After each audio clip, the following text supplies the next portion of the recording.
nezinu, 5% apērs, tad man tev pienākās iedot 3 licences. Es tikai domāju tā, ka faktiski to izdzirdot varētu kādas vairāk zinātniskas organizācijas jau prezidēt iesniegt, teiksim, projektu vai jau kaut kādu finansējumu Eiropas, lai izstrādātu šos normatīvos aktus un pētījumus. Pēc šitā principa, teiksim, man jau tagad problēma ir dzimusi ideja. Īsāk sakot, jāpamet acis apkārt pa kārti, jāpabraukā, kur tādu švakāku lauksaimniecību attīstīt, varētu būt kāds Vidzemes reģions. Ar steigu jānopērk 5 hektāri, pa smiekla cenu patreiz jāiesa jauz vai kukurūzes. Jāni? Es tajā laukā viens pats 2 pagastu līdz atšaušu. Visas vasaras gadu. Jā, taisnīgi, par šo variantu mēs arī izdiskutējām, kā mums konstatēt, lai nebūtu, teiksim, tavs minētais piemērs. Nu, tad mēs minējām iedzienu lauksaimnieciskā ražošanā izmantojamā zeme. Tad nebija jau pat vienkārši meža vidū iesiek kaut kādu platību, un tad bez rokas kaut postību. Kāpēc ne? Bet tev konkrētā platība... Mērķiem es tikai lauksaimniecības lauksaimnieciskā ražošanā izmantojamā zeme. Tātad tu tur sēji, tu vēlāk arī to labību novāc.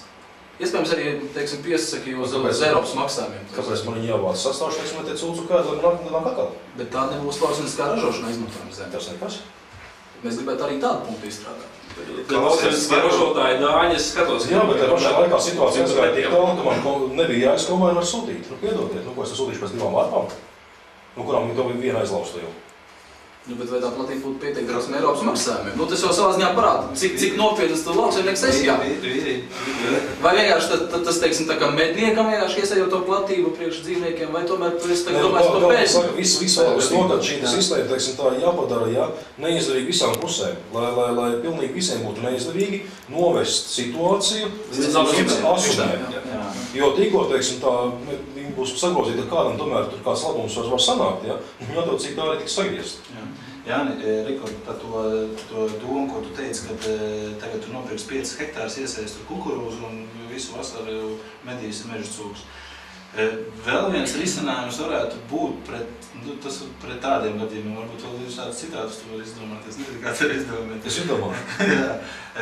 Varētu tā, ka, pieņasim, tagad ir, jūs minējāt, ka tur bukiem palielināt to teritoriju. Tā ir ideja, līdz 500. Tas, par ko mēs runājam, no akmeņa iekalts. Es zinu, tas ir tāds grūts viedoklis, kaut kāds šobrīd konsultēs. Mēs esam, ka mēs te varam diskutēt.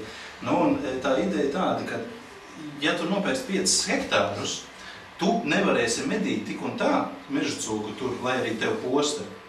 Kamēr tev nebūs, pieņemsim, dabūt 500 hektāri. Proti, tev vajadzēs tik un tā sadarboties tev vajadzēs slēgt līgumu ar to kolektīvu, kas tur ir blakus lielākais. Saprast, domu? Ārkārtīgi negodīgi. Nu, nav man, teiksim, simpātija pret apkārtējiem medniekiem. Mēs pieņēmos runāju, jā. Galīgi vienoties ne par ko nevaram un nesanāk.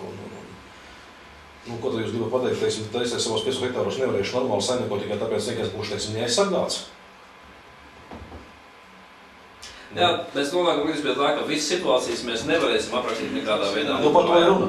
Un tad tas jautājums, vai cik daudz vispār šobrīd jāraksta iekšā likumā, kas ir atvērts? Nu, lai nebūtu, teiksim, jādomā apkārt un okolā visādi varianti, kā ko apiet, jā. Pēc idejas, agri vai vēl mēs nonāksim sarunu gaitā līdz tam, ka tas ir savstarpējās komunikācijas jautājums starp interešu grupām.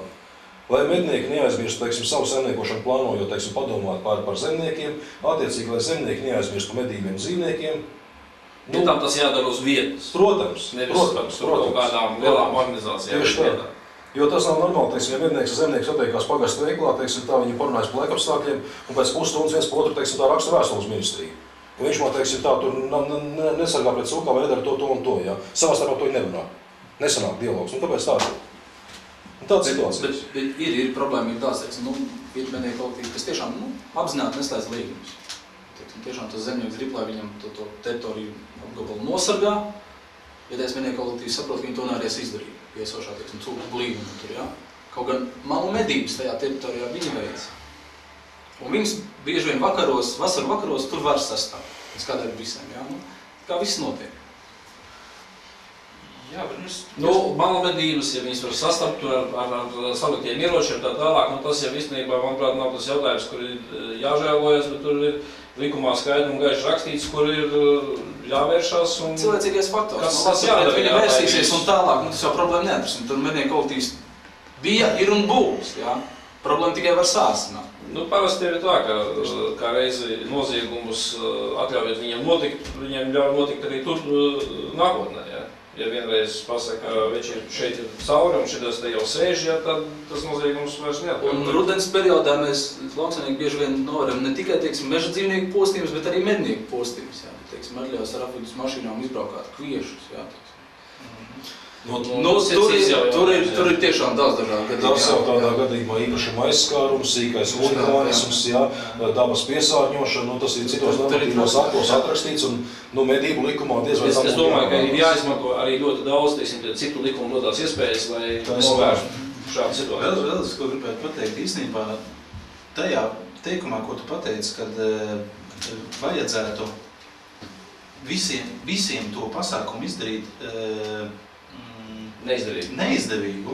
Tur ir savas sāls, tikai tas ir jāizdomā, kā to izdarīt. Tā ideja monetāri aizgūta, teiksim, bet es vienkārši pirmo reizi es no tāda skata punkta pieejot, īstenībā tiešām visiem uztaisot viņu neizdevīgu, neviens viņam klāt negribēs ķerties, viss būs kārtībā, tie darīs savu, tādā veidā. Tur ir savas sāls iekšā. Jā, bet te bija saslēgtas vārds visiem. Jo, manuprāt, tas visiem ir arī jāskatās citu jautājumu kontekstā, piemēram, par limitu noteikšanu.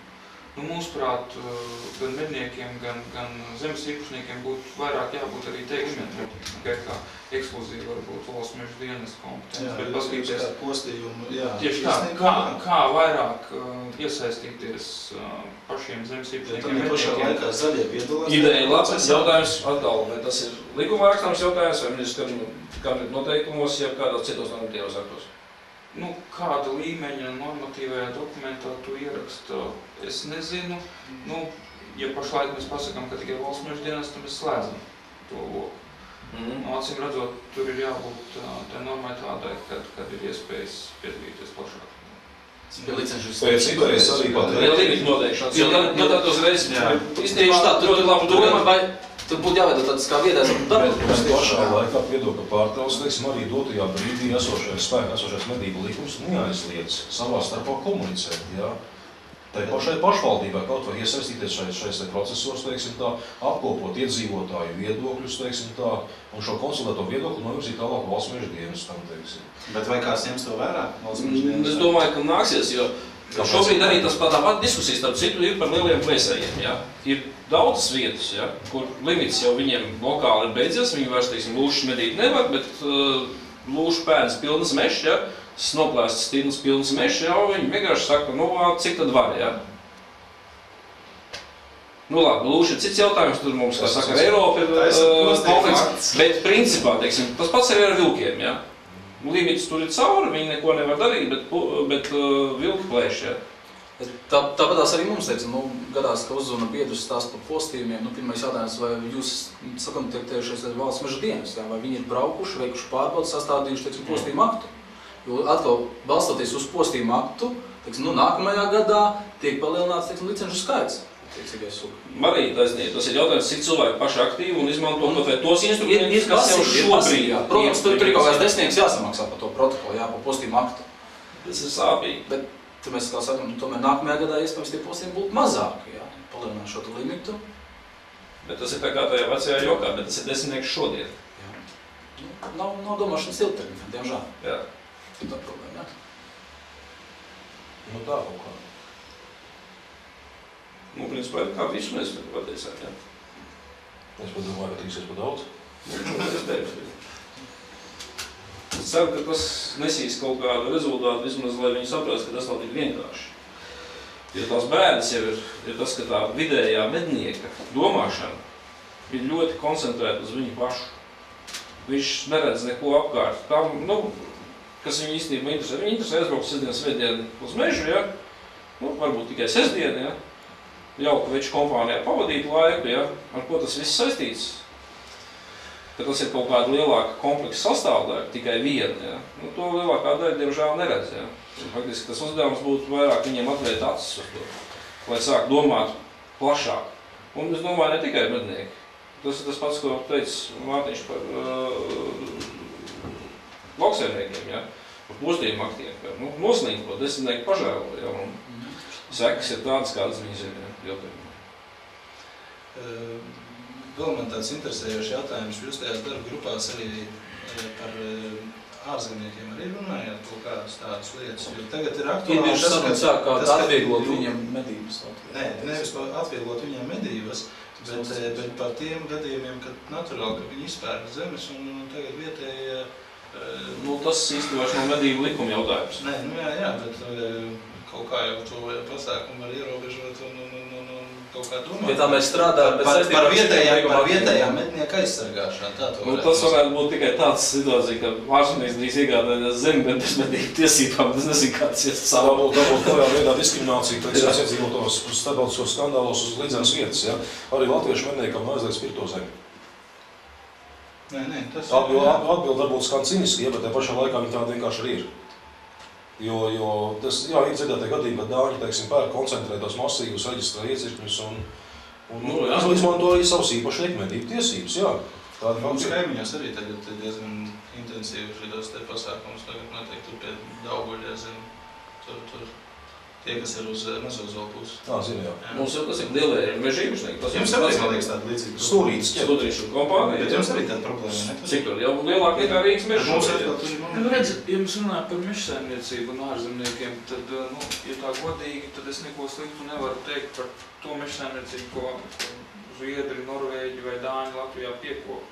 Es nevarētu teikt, ka mežsaimniecībā tur, mežsaimniecības vietā, ka tur būtu kaut kāds problēmas. Jautājums ir, tiešām kā tad mēs paši viegli vai pārāk viegli to zemīti atdodam, un te ir jautājums, kāpēc, pieņemsim, nevarētu būt kaut kāda programma no tām bankām, kas ir valsts, daļa valsts banku, ar atvieglotiem nosacījumiem, lai vietēji iedzīvotāji varētu iegādāties to zemi, kaut kādi izdevīgi procenti.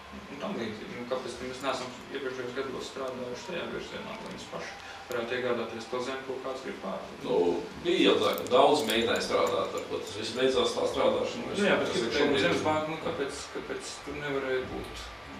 Pašlaik ministrijas strādā pie šī. Jā, bet es domāju, atdarās pret vienu argumentu nav naudas. Mums vajag kaut 50 miljonus latu, teiksim. Bet vairāk šo zemes iegādi. Vairāk tas nav lauksaimnieku jautājums, jo ir tās dažādie tie platību maksājumi, kas ir pilnīgi totāli diskriminējoši attiecībā. Tāpēc jau tas dānis uz šajien nāk, viņš jau saņem dāņu to platību maksājumu, nevis Latvijas. Tur ir bišķi savādāk. Īsti tā, ka viņi nesņem tos Dānijas platību maksājumus. Viņi saņem vairāk vienalga. Dānijā pārdodot saimniecību, piemēram, to, ko es dzirdēju, Dānijā pārdodot saimniecību, un ja ražošanu viņš, teiksim, pārnes uz kādu citu valsti, tur viņam šī, teiksim, peļņa, nauda, netiek aplikta ar nodokļiem, netiek aplikta, teiksim, ar iedzīvotāju ienākumu nodokli. Tie ir kaut kādi arī 25–26%. Viņš tā kā pārnes ražošanu uz Latviju, pastrādā te pāris gadus, teiksim, nopārdot tālāk saimniecību, vai zemi. Saņem Latvijā maksājumus, tāds pašs kā mēs vietējā lauksaimniecībā. Jo es par mežu teicu, redz, mežu audzē 80–100 gadus. Viņi nevar paņemt pārcelt uz Dāniju. Un kas būs pēc 100 gadiem Latvijā? Varbūt Latvija būs to zemi dabūši atpakaļ. Par lauksaimniecību zemi ir bišķi savādāk. Viņi var noplicināt. Intensīvi saimniekojot, viņi var noplicināt. Tur tad mēs varam kā arī problēmas. Noplicināt var arī pārēst pa mežu. Es tagad mazliet arī baidamies. Jā, par to droši vien mums būs diskusija, vai mežs mums ir pa daudz, vai tomēr ir kaut kādas vietas, kur nav liederīgi ar lauksaimniecību nodarboties, ka tur būtu vēl var stādīt. Tā ir taisnība, protams, jā, bet te ir jābūt valsts politikai, kur mēs drīkstam stādīt mežus un kur nedrīkstam, jā.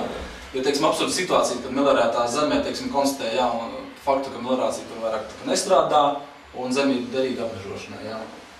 Tāda lauku 100 hektāros. Zergalē kaut kur apmežo, jā, Es domāju, mēs varam tā saka, vilkt strīpu apakšā tam visam pasākumam. Ja? Man jau faktiski tā viedoklis ir tāds, ka patiešām, ja 90% šajā situācijā vismaz, kā es saprotu, nav nekāda problēma ar esošo situāciju, viņi var laimīgi un normāli turpināt dzīvot tā, ja? Tad jautājums, cik ļoti dēļ atrapušajiem, pieņemsim, hipotētiskiem 10% ir kaut kas jādara, ja? Un vai tas patiešām tikai un vienīgi tāds savdabīgās komunikācijas jautājums, kas būtu jārisina cilvēkiem uz vietām, nevis augstos kabinetos, jo, ko es